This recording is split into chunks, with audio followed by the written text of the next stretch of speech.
Finally, Zoom builds have returned. Hey Exiles, PoE Academy here with my version of a Lightning Arrow Deadeye build using Omniscience. You might be thinking, I can see a Bottled Faith being used, so this build must be expensive, but no, this is not the case. While it's true that the current footage is recorded with expensive gear, this build is very much capable of endgame maps with much less investment. We are speaking of roughly 5x at the time of recording this video, but keep in mind that prices tend to increase if a certain build gains a lot of attention. If you decide to play this bad boy, make sure to watch the whole video, as many small bits and pieces are required to make it great. Legacy Zoom builds used to have little to no defenses, but this time we can and must build some defenses to swiftly cut through T60 maps without dying too often. Fully buffed Arch Nemesis monsters paired with difficult Altar mods might pose a challenge, but most builds won't be able to kill them anyways, and at least you can kite and kill them. 3.17 Arch Nemesis League also introduced many buffs to bow builds, that is, more accessible damage mods on bows and quivers. If this weren't enough, the new amulet Omniscience adds a tremendous amount of damage and a lot of elemental resistances to the build. All in all, I feel like the old Zoom meta was just revived with this build, and it perfectly fits all the new speed mapping Atlas strategies. To be honest, if I think about it, this is the best mapper I've played in Path of Exile so far. Oh, and if you want to find solid builds, step-by-step guides and all other types of PoE related stuff, start now by subscribing and clicking the bell so you don't miss anything.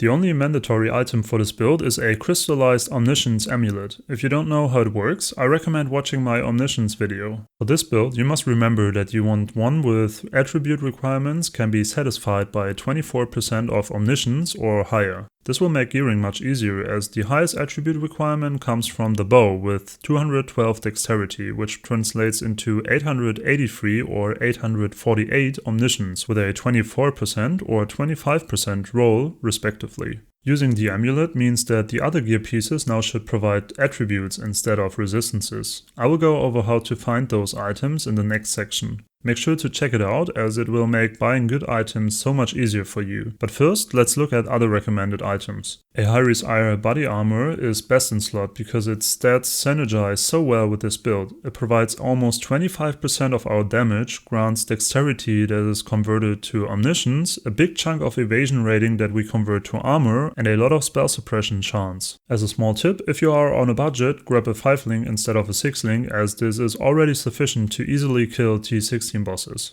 It seems like Dying Sun is actually dying in softcore trade. At the time of recording, a decent one costs 10 chaos, which is extremely cheap but boosts our DPS by more than 20%. The extra projectiles not only are best in slot for our single target barrage, but also let us clear much faster. Since we are scaling elemental damage, you also want to find yourself a decent elemental damage bow. I crafted mine myself. I simply bought a 6-link Assassin's Bow with an item level between 74 and 82 and spammed Shrieking Essences of Wrath or Hatred on it. The stats you are looking for are local, cold and lightning damage paired with attack speed and crit chance. It is important to look out for both cold and lightning damage due to Trinity support. More to this later in the skill section. We can use weighted sum searches to find good items for this build.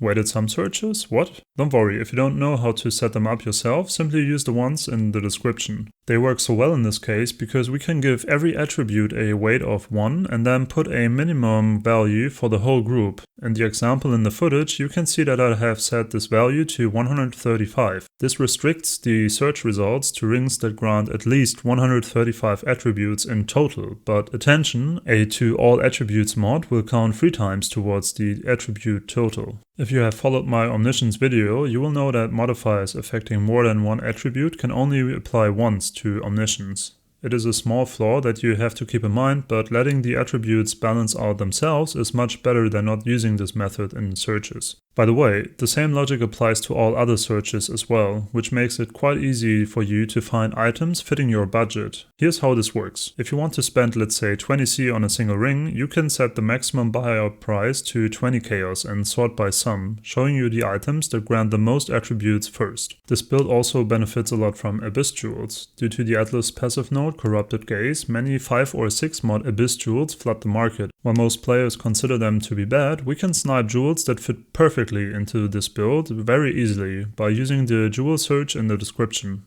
Again, choose your budget and then sort by sum to find the best bang for your buck. For reference, I bought all of my jewels for less than 20 chaos. Remember though that if this video gets somewhat popular, it will become harder to find good snipes and you will have to pay more for the jewels. Of course, there are some unique items that synergize well with this build. My favorite is an Inspired Learning jewel. If you get lucky, steal a speed aura from a rare monster and might even find a shrine that provides movement speed, you will rush through maps in no time. Split personalities are very cheap at the moment and can provide useful stats like accuracy attributes or life. Grab an Asenath's Chant Iron Circlet for the sake of autocasting half of your abilities. They cost around 30c at the moment, so this shouldn't be very difficult. Real endgame upgrades are a Bottled Fate Flask and a Watcher's Eye jewel. They are quite expensive, I know, but they are also required to push you into double-digit millions of damage. I would start with the Watcher's Eye jewel first, since its effect is unconditional. The build relies on spell suppression chance and the Iron Reflexes keystone. My testing showed that this is sufficient to save us from one-shots if we ever get hit. Obviously some crazy arch-nemesis or metamorph mobs can be dangerous, but usually everything gets frozen anyways, and this includes even map bosses. The only real weakness I have encountered is freeze, and in particular self-freeze. Unfortunately, one of the new altar mods will make our ailments reflect to ourselves. Since we are usually freezing everything, we freeze ourselves whenever we hit an enemy, become frozen and die. Therefore, it is crucial to take the Brian King Pantheon, you know, the one that grants stun immunity, upgrade it so that it also grants freeze immunity. In 3.17, you have to kill the Atoll map boss affected by a divine vessel for this to happen. The tree of this build is quite compact compared to other ones, as the ranger starting area has high density of strong bow related damage nodes and we can take advantage of many masteries. The projectile mastery is great for clearing faster, the mark mastery grants frenzy charges during boss fights, and the reservation mastery allows you to run 2 big auras and a herald. We pair this with the Deadeye Ascendancy to move really fast and chain through our enemies. Gathering Winds is the first node to pick up for more action speed. Focal Point is crazy good as it increases the damage on bosses by 16% while also letting them deal 25% less damage, so taking it second is a no-brainer. Ricochet and Endless Munitions complete our set of Ascendancy nodes. The Cluster Jewel setup also provides a large proportion of our damage and was very obtainable at the time of recording this video. I bought all 3 Cluster Jewels for a total of 90 chaos. If you cannot afford them for whatever reason, you can also use a Lionized Fall jewel in the shadow area and grab the dagger and claw nodes next to it. This can be cheaper but also provides much less damage, so only do it if you are tied to a specific budget. One last thing, if you struggle to get enough attributes to equip all your gear, you can put some points into the Dexterity cluster next to the Point Blank Keystone and the Cluster Jewel setup on the bottom right of the tree. You can even pick the 5% increased attributes mastery from the same wheel. If this still isn't enough, you can buy some cheap jewels that provide attributes.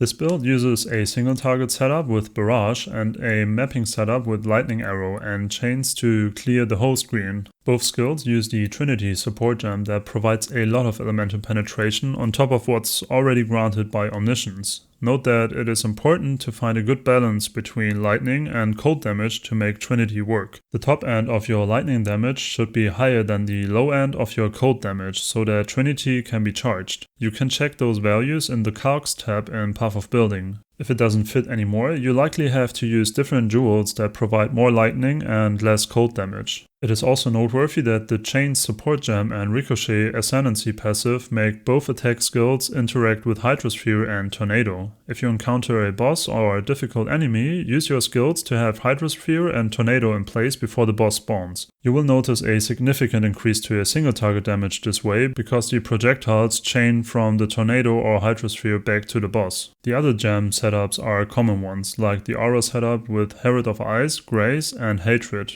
Remember that we convert evasion to armor by using the Iron Reflexes keystone, which I found much more consistent than relying just on evasion. If you can afford an Enlighten, you can also use Defiance banner to get even more armor. Due to the current Enlighten gem prices, this is not worth though, and should only be considered as your very last upgrade.